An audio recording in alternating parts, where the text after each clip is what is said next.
सहनाववतु सहनौ भुनक्तु सह वीर्यं करवावहै तेजस्विनावधीतमस्तु मा विद्विषावहै। ओ शांति शांति शांति।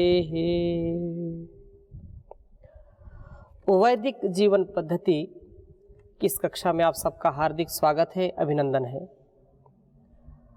वेदों का ज्ञान और हमारे ऋषियों का ज्ञान, वह ज्ञान जिससे उन्होंने अपने जीवन के लक्ष्य को प्राप्त किया है।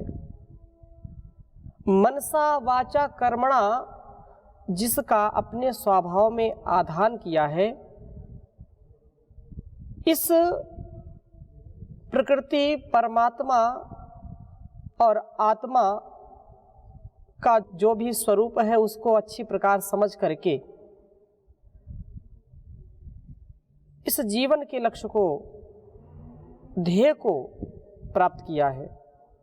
आज की जो वर्तमान की स्थिति है, यदि हम उनके जीने के ढंग को समझें और उसका अपने स्वभाव में भी, आचरण में उसका दैनिक प्रयोग में, अपने स्वभाव में उसको ढालेंगे तो हमारा भी जीवन वैसा ही ऋषि तुल्य हो जाएगा। तो इस वैदिक जीवन पद्धति की जो कक्षा है, इसमें हम सभी यह समझने का, ये जानने का प्रयास करते हैं कि जो प्राचीन काल की जीवन शैली थी वह कैसी थी और उसको हम अपना करके कैसे सुखी जीवन व्यतीत कर सकते हैं। इस क्रम में पहले धर्म की चर्चा की थी, फिर प्रातः जागरण से हमने यह क्रम आरंभ किया है। तो प्रातः जागरण क्यों करें और जागरण करने के बाद उस परम पिता परमेश्वर का चिंतन करके अपनी दिनचर्या को आरंभ करते हैं तो हमारा जीवन धन्य हो जाता है। हम हर प्रकार के मुसीबतों से, समस्याओं से निकल करके अपने और अपने चाहने वालों के प्रिय हो जाते हैं। कभी भी हताशा, निराशा नहीं आती है। तो प्रातः जागरण में उस परमपिता परमेश्वर का स्मरण करना, उसके गुणों का चिंतन करना, तदनुसार अपना आचरण करना। ये धरती माँ हमको कितना देती है। धरती माता कहते हैं, विगत कक्षा में इसके विषय में काफ़ी चर्चा हुई थी। तो हम यह अभिवादन, प्रणाम प्रातःकाल क्यों करें? उससे हमारे जीवन में कृतज्ञता आती है, उससे हमारे जीवन में समरसता आती है, उससे हमारे जीवन में शील का जो है आरोहण होता है, हमारे अंदर विनय का भाव आता है। इसलिए हम प्रातः काल ही उस परमात्मा का, इस धरती माँ का, गुरु आचार्यों का, माता पिता का अभिवादन करें, उनको प्रणाम करें, उनके प्रति कृतज्ञता पूर्वक अपने सारे व्यवहारों को करते हुए उनकी सेवा में सदा रत रहें। उनके प्रति हमारा क्या कर्तव्य है, इसका हमको सदा ध्यान रखना चाहिए। इसलिए हमको इन महापुरुषों का भी चिंतन करना चाहिए। और एक सूक्ति आती है, श्लोक आता है, अभिवादन शीलस्य नित्यम वृद्धोपसेविनः चत्वारि तस्य वर्धन्ते आयुर्विद्या यशो बलम। जो व्यक्ति अपने से बड़ों का आदर करता है, जो व्यक्ति अपने से वृद्ध, आयु में वृद्ध हो सकते हैं, ज्ञान में वृद्ध हो सकते हैं, उन वृद्ध जनों की सेवा करना, उनकी शुश्रूषा में अपना ध्यान लगाना, उनको अभिवादन करना, ऐसा केवल एक उपाय से हमारे 4 चीज़ें हमारी बढ़ जाती हैं। आयु बढ़ जाती है, विद्या बढ़ जाती है, यश बढ़ जाता है और बल बढ़ जाता है। कैसे? इसके लिए बहुत ही यह जो ऋषियों ने महत्वपूर्ण बात बताई है, इससे हमारे एक छोटे से स्वभाव से दूसरों के चित्त में एक अच्छी छाप पड़ती है, हमारा चित्र अच्छा जाता है। जिसके स्वभाव में झुकना है, जिसके स्वभाव में प्रणाम करने की कला है, जो अपने से बड़ों को प्रणाम करता है, उसका सदा ही लोग मान रखते हैं, उसका सम्मान करते हैं। और जब उसका सम्मान करते हैं तो उसकी कीर्ति भी बढ़ती है, यश बढ़ता है। और जो व्यक्ति कितना भी गुणवान हो लेकिन कभी किसी का आदर नहीं करता, कभी किसी को प्रणाम नहीं करता, ऐसा व्यक्ति घमंडी कहलाता है, ऐसा व्यक्ति अहंकारी, ऐसा व्यक्ति चाहे कितना भी ज्ञानवान हो, कितना भी ज्ञान उसके अंदर हो, यदि अपने से बड़ों का आदर नहीं है उसके स्वभाव में, तो वह भी कभी आदर के योग्य नहीं हो सकता है। और जब हम प्रातःकाल अपने से बड़ों का आदर करते हैं, उनका सम्मान करते हैं, उनको प्रणाम करते हैं, तो ये हमारे स्वभाव में चीज़ आ जाती है। तो प्रातः से शयन पर्यंत हम इस बात को भूलते नहीं हैं कि अपने से बड़ों का सदा सम्मान करना चाहिए, उनको प्रणाम करना चाहिए। कितनी विडंबना है कि आज परस्परता में भी लोग इतना वैर भाव रखते हैं कि बोलना नहीं पसंद करते। अभिवादन की बात छोड़िए, घर में जैसे ही लोग जग गए वैसे ही झगड़ा शुरू हो जाता है, वैसे ही छोटी छोटी बातों में कलह शुरू हो जाता है। जिनका जीवन, जिनका दिन कलह से शुरू होता है, जिनका स्वभाव जागरण के समय ही खराब हो गया, तो पूरा दिन ऐसा ही उनका जाता है। इसलिए हमको अपने स्वभाव को ठीक करने के लिए प्रातः अभिवादन, स्तुति, प्रार्थना, उपासना पूर्वक अपनी दिनचर्या को आरंभ करना चाहिए, जिससे हम श्लाघनीय हमारा व्यवहार हो, हम दूसरों को कुछ अपने व्यवहार से सिखा सकें। आप देखते हैं घरों में कि सुबह सुबह ही लोगों की ऐसी स्थिति है, किसी ने किसी को जगा दिया तो वो उसके पास जो भी वस्तु होती है उसी को उठा करके मार देता है, फेंक देता है, झगड़ा शुरू कर देता है। कैसे जगा दिया? कई तो बोलते हैं कि मेरे नहाने में, मेरे खाने में और मेरे सोने में यदि किसी ने कोई दखलंदाजी की तो वो मेरा सबसे बड़ा शत्रु है। ऐसी जब भावना होगी तो कैसे कार्य चलेगा? नहीं चल सकता है। जीवन के हम उत्कर्ष को प्राप्त नहीं कर सकते हैं। इसलिए हमको प्रातः जागरण से ही इस बात का ज्ञान करके इसका आचरण करना चाहिए और बहुत ही इससे हमको लाभ होगा, इससे हमारे जीवन में सुख और शांति आएगी। क्योंकि बहुत ही अच्छा कहा गया है कि जो भी इंद्राय सा प्रणमते नमते यो बलीयसे, जो बलवान को प्रणाम करता है वह मानो इंद्र को प्रणाम करता है। जो हमसे ज्येष्ठ हैं, हमसे श्रेष्ठ हैं, हमसे हर प्रकार से बड़े हैं, तो उनका अभिवादन करने में हमारा कुछ लगता नहीं है। अभिवादन करने मात्र से यदि किसी का यश, कीर्ति, किसी का बल बढ़ जाए, किसी की विद्या बढ़ जाए, तो इससे बढ़कर के क्या हो सकता है? कहने का आशय ये है कि जब अपने से बड़ों का आप सम्मान करोगे तो आपको वह स्नेह देंगे और अपने जीवन की वह अनमोल विरासत जिसको उन्होंने 60 साल, 70 साल, 50 साल में अनुभव से प्राप्त की है, वो आपको कुछ ही महीनों में, कुछ दिनों में आपको वह जान दे देंगे। तो हमारा उससे बल बढ़ता है, हमारा बल क्षीण नहीं होता है। वो गुण रहस्य की बात बताते हैं। इसलिए बड़ों को अभिवादन करना ये हमारी संस्कृति है। आज का जो अभिवादन है उसमें भी अनेक प्रकार के दोष आ गए हैं। इसलिए जो पुरातन परंपरा है, सरलता, शीलता, नम्रता की परंपरा है, उसको जान करके उसको अपने स्वभाव में हमको लाना चाहिए। माता पिता को सुख देना, आत्मिक प्रसन्नता देना, ये सभी पुत्र पुत्रियों का परम कर्तव्य है। वह वाणी से, व्यवहार से, भले ही वह पैसे न दे सके, वह भले ही किसी को, अपने माता पिता को बहुत धन कमा करके ना ला सके, लेकिन यदि जिसके पुत्र और पुत्री बहुत ही विनम्र हैं, विनयशीलता की प्रतिमूर्त हैं और जिनका जीवन पवित्र है, ऐसे संतानों को पा करके वे माता पिता भी धन्य होते हैं।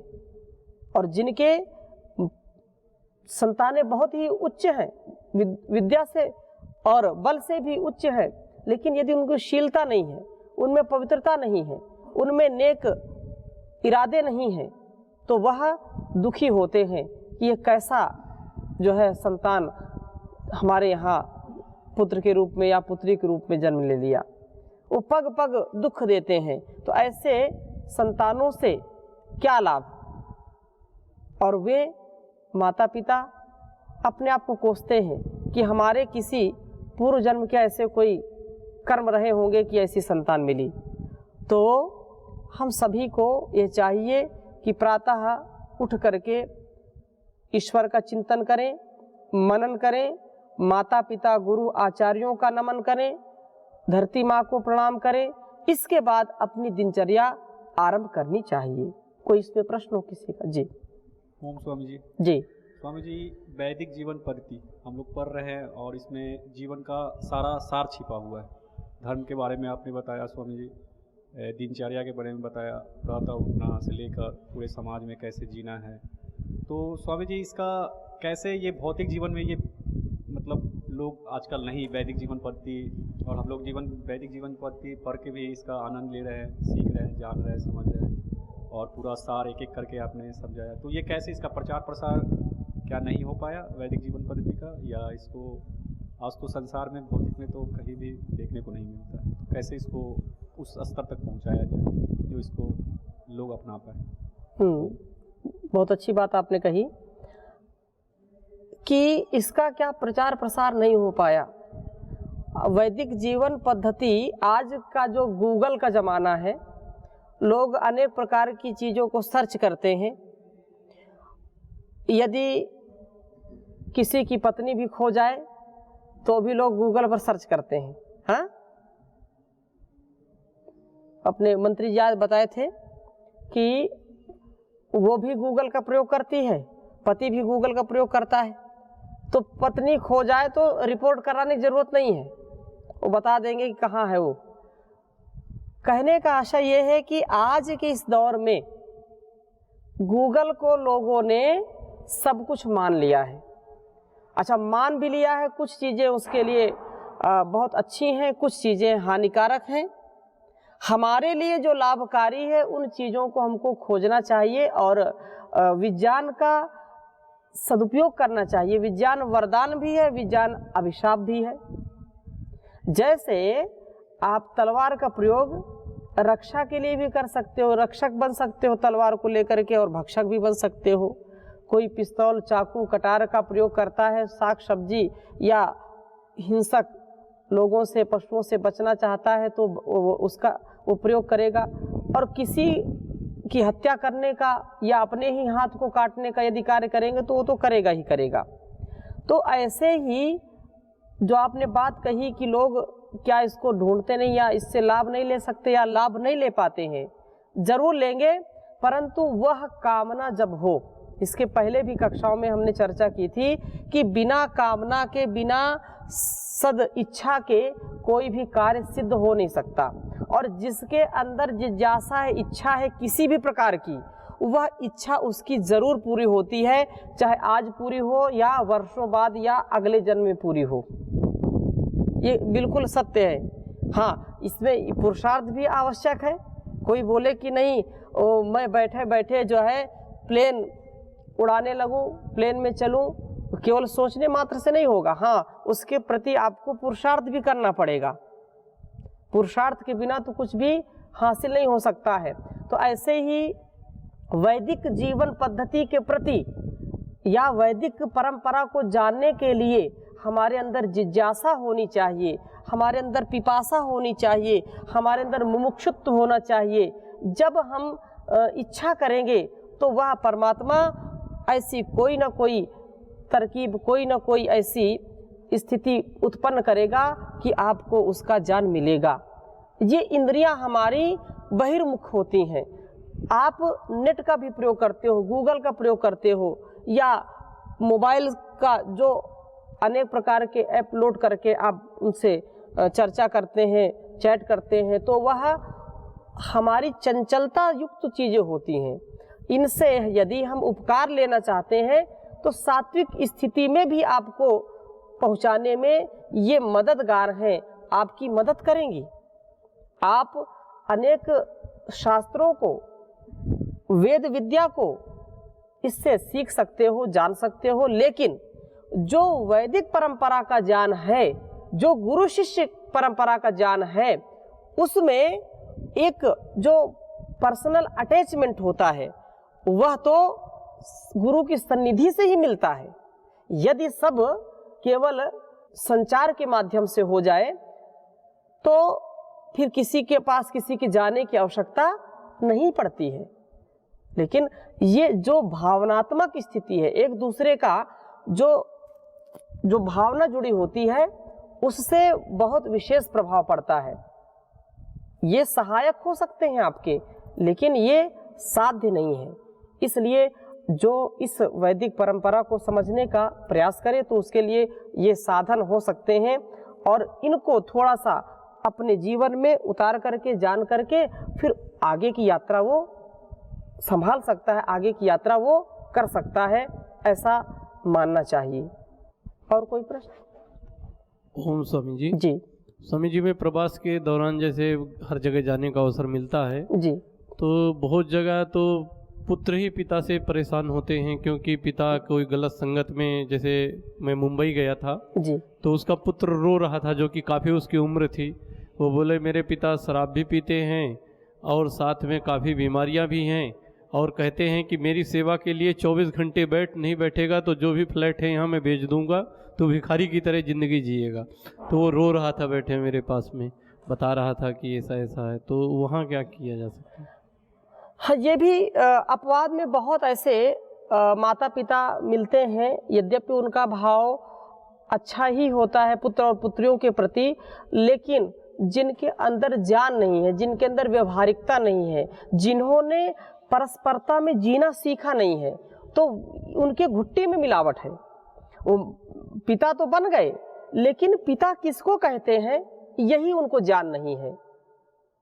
ऐसे माता पिता जिनको यही होश नहीं है कि हमारा कर्तव्य क्या है, हमारा पुत्र और पुत्रियों के प्रति जो उत्तरदायित्व है या जो हमारा व्यवहार है, यदि वो नहीं जानते हैं तो कैसे उनकी सेवा वो कर सकता है।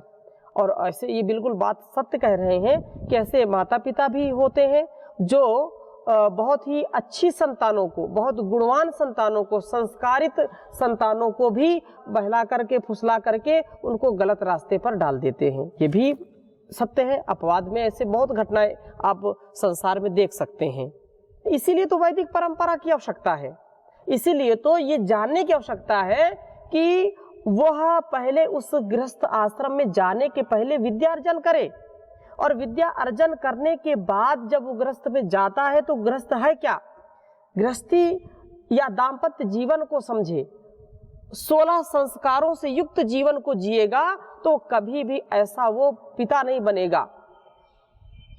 पहले इसीलिए तो वानप्रस्थ जैसे ही अपने उत्तरदायित्वों को पूरा कर दिया और व्यक्ति फिर संन्यास ले लेता था।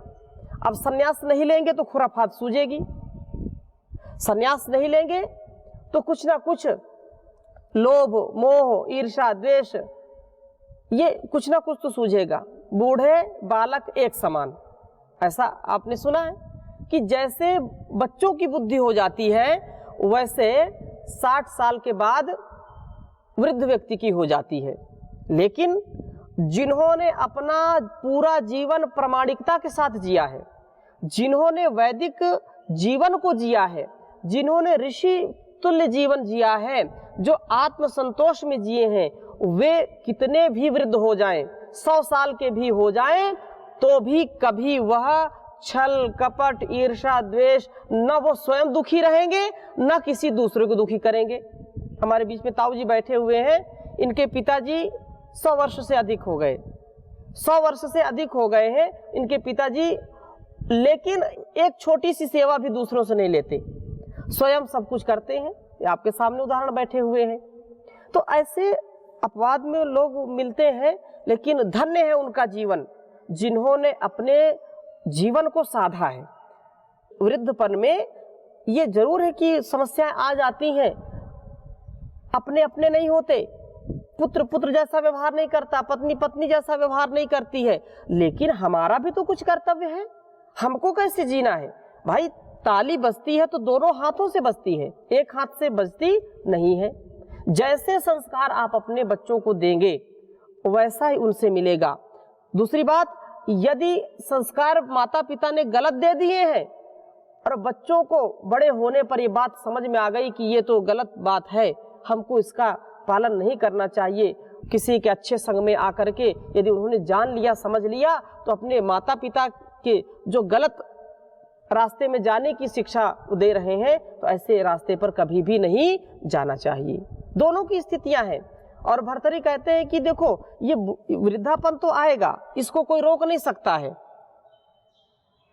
अनासक्त भाव से यदि आप जीते हैं, इंद्रिय संयम से जीते हैं, वैदिक परंपरा को अपना करके जीते हैं, तो याद रखें कि आप अंतिम श्वास तक ऐसे ही स्वस्थ रहेंगे।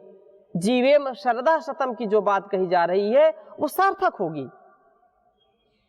लेकिन अपवाद में वो बात जैसे आपने संकेत किया है, तो अनेक प्रकार के रोग और दोष से जब व्यक्ति घिर जाता है, चारों ओर से उसको अंधकार नजर आता है, तो वो छटपटाता है, तड़पता है, सोचता कुछ है, बोलता कुछ है, चलता जा रहा कहीं और उसका पैर कहीं गिर रहा है, उठाता कुछ है, उठता कुछ है, लिखना चाहता है कुछ, लिख जाता है कुछ। ऐसी स्थिति होती है वृद्धापन की। बहुत ही सरल भाषा में भर्तृहरि कहते हैं कि जब वृद्धापन आता है तो लोग जो है, जवानी तो बिल्कुल जोश में रहती है, लेकिन वृद्धापन आता है तो क्या स्थिति होती है। गात्रम संकुचितम गतिर्विगलिता भ्रष्टा च दंतावलिर दृष्टिर्नाश्यते वर्धते बधिरता वक्त्रं चालायते वाक्यं नाद्रियते च बांधव जनो भार्या न शुश्रूषते हा कष्टं पुरुषस्य जीर्ण वयसा पुत्रोऽप्यमित्रायते पुत्रोऽप्यमित्रायते।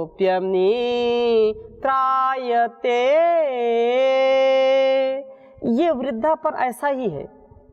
इसकी जब विशेष चर्चा करेंगे तो और बात आपके समक्ष रखेंगे।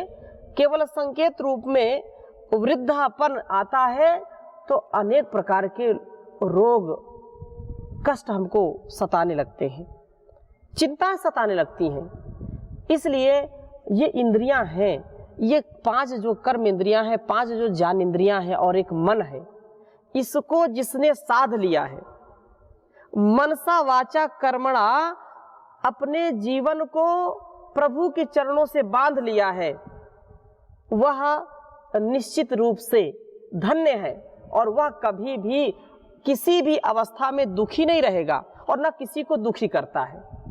नहीं, ऐसे यदि बेहोशी में जीवन को जिएंगे तो कभी भी हमारा कल्याण नहीं हो सकता है। जी जी स्वामी जी, इसलिए मैंने कहा था कि इसकी प्रचार प्रसार होनी चाहिए, और आपने अभी बताया कि यही हो भी रहा है संसार में। एक बेटा बाप को इज्जत नहीं कर रहा, बाप बेटा को इज्जत नहीं कर रहा है, एक परिवार परिवार को नहीं समझ रहा है। आपने बताया भी कि सुबह किसी को उठाने जाओ तो कुछ उठाकर मार देता है। तो इस वैदिक जीवन को अपनाना चाहिए। तो ये प्रचार प्रसार तो इसकी होनी चाहिए स्वामी जी, और पहुंचनी चाहिए लोगों तक, तभी मतलब एक दूसरे में शांति आ सकता है। और आपने अभी बताया निसंदेह जो महर्षि दयानंद जी बार बार कहते हैं कि सत्य बोलो, दूसरों को भी सत्य बोलने के लिए प्रेरित करो, धर्म का आचरण करो और दूसरों को भी धर्म के प्रति जागरूक करो। वेद पढ़ो, दूसरों को भी पढ़ाओ। वेद का सुनना, सुनाना, पढ़ना, पढ़ाना सभी आर्यों का, श्रेष्ठ मनुष्यों का परम कर्तव्य है। तो ये इसीलिए बात कही जा रही है कि मनुष्य है वही कि जो मनुष्य के लिए मरे। पशु प्रवृत्ति है यही कि आप ही चरे, मनुष्य है वही कि जो मनुष्य के लिए मरे। तो ये पशुता पूर्वक जीवन नहीं है। हमारे जो ऋषियों का जीवन है वो पूर्ण रूप से पूर्ण प्रज्ञ जीवन है, पूर्ण पारदर्शिता पूर्वक जीवन है। उनमें अश्रद्धा, अंधविश्वास, अपवित्रता और अकर्मण्यता, अधर्म, अश्रद्धा ऐसी चीजें कभी छुई तक नहीं है। उन्होंने पूर्ण निष्ठा से, श्रद्धा से, भक्ति से, पारदर्शिता के साथ, विश्वास के साथ धर्म पूर्वक जीवन को जिया है। इसलिए उनके जीवन जीने की जो कला है उसका हम अनुकरण करें, अनुसरण करें, तभी हमारा जीवन सार्थक होगा। तो ऐसे महापुरुषों के संग में अवश्य रहना चाहिए और उन्हीं क्या जो है संग करें जिनके अभ्यास परिपक्व है, जिनके अंदर ज्ञान विज्ञान समाया हुआ है, जो अपने जीवन को दिव्यता, पवित्रता और समरसता पूर्वक जीते हैं। ऐसा भाव हम सबके अंदर होगा तो ये जीवन सार्थक होगा, निष्कंटक होगा। किसी भी प्रकार का अभाव, किसी भी प्रकार का प्रभाव, किसी भी प्रकार का दबाव आपको कभी प्रताड़ित नहीं कर सकता, आपको दबा नहीं सकता। आप कभी किसी के दबाव में नहीं आएंगे। आप हमेशा खिलते रहेंगे, जैसे पुष्प खुली हवा में, खुले आसमान में खिलता है, वह सुगंधि बिखेरता है। ऐसा हमारा जीवन हो जाएगा। तो इस प्रकार से हम सदा ऋषिकल्प जीवन के प्रति, ऋषि तुल्य, ऋषिवत जीवन जीने के लिए सदा लालयित रहे, और तभी हमारी इस देश और दुनिया की रक्षा होगी, हमारी रक्षा होगी, सुरक्षा होगी। आज के इस कक्षा में यहीं तक, शेष चर्चा आगे करेंगे। ओम